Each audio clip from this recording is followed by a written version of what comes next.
Plays the cut shot, plays it well, delays the cut shot, finds the gap, finds the fence. 50 for السلام علیکم ورحمت الله وبرکاتو. امید کوو چې تمام دوستان به روغ جوړ یو صحت تامین جامع به څه کومه دی هغه پتن وي. دوستانو نن به تاسو د کوم ویډیو چې زه جوړوم نو دا داسې یو چهره ده چې دنیا کې به داسې یو کس نه وي، بلکې پښتنو کې به داسې یو کس نه وي چې دا چهره به پیژني نه. دا د محمد رضوان چې شروع کې د کله کرکټ شروع کو نو دا د مونږ ټولو پښتنو څه کومه دی ډېره مونږ ته محبت نه ورکولو، دومره څه کومه دی دا په مونږ باندې لکه مطلب ګران نه و، د مینه مو سره زړونو کې نه وه. هغه وجه دا وه چې دوی کوم پرفارمنس و د کرکټ په باره کې هغه دومره ښه نه و. وخت تېرېدو سره څه کومه دی محمد رضوان دا ثابته کړه چې زه یو بهترین کلاړي هم یم او یو بهترین مسلمان هم یم. لکه څومره چې ما کرکټ باندې فوکس دی دومره ما څه کومه دی دین اسلام باندې فوکس دی.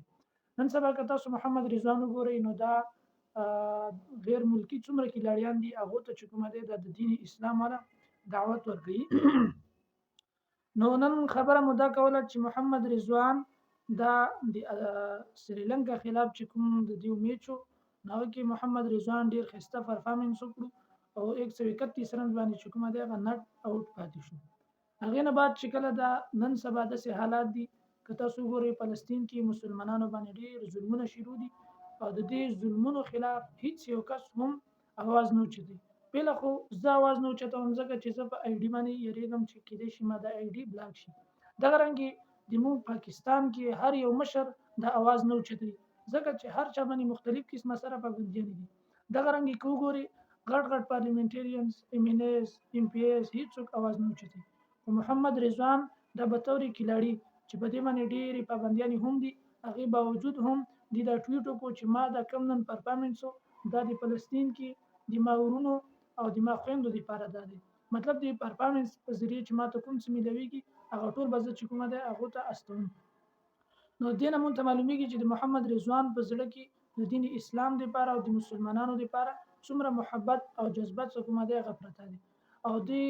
ټول کریډټ چې کومه دی دا پښتنو ته ځي ځکه چې محمد رضوان دا یو پښتون دی او په دې باندې د مونږ ټولو فخر دی او په دې باندې چې کومه دی د مونږ پښتنو ایمیج چې کومه دی هغه ټول دنیا کې هغه ښایسته کېږي، بلکې څومره مسلمانان کنټریز دي په هغو کې د مونږ ایمیج هغه ډېر زیات ښه کېږي. هغې نه بعد محمد رضوان باندې هم هغه وشو چې کومه مونږ توقعات وو ځکه چې دا یو کلاړي دی او خلکو ورباندې ډېر څه کومه دی تنقیدونه وکړو چې د رضوان له داسې نه وه پکار او څه کوم غیر ملکي کسان دي دین نه خارج کسان دي هغو رضوان باندې څه کومه دی ډېر اعتراضات وکړو او پی سی بي نه یا دغه رنګې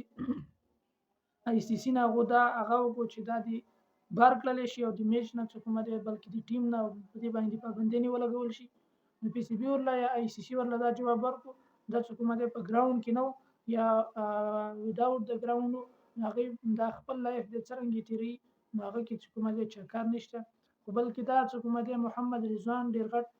غیرت وکړو په اسلام باندې په مسلمانانو باندې. نو دا ویډیو دومره شیر کړئ چې هغه کسانو ته ور ورسېږي څوک چې د محمد رضوان په دې کار باندې خفه دي او هغو ته افسوس رسېدلی دی او موږ له پکار دی چې موږ د فلسطین چې کوم د مورونه دي نن سبا مشکلاتو کې ګیر دي او موږ او تاسو ته چې کومه دی هغو نظر دی موږ هغه په هر پلیټفارم باندې هغه سپورټ کړو که هغه نه کېږي ځکه چې یو حدیث دی که چېرته ته یو ظلم وګورې یا یو د ګناه کار وګورې نو پیره لاس سره بچ کولو کوشش وکړه که هغه نه وي د خولې سره وکړه او که هغه نه وي په زړه کې بد ومنه. نو د مونږ د خولې کوشش و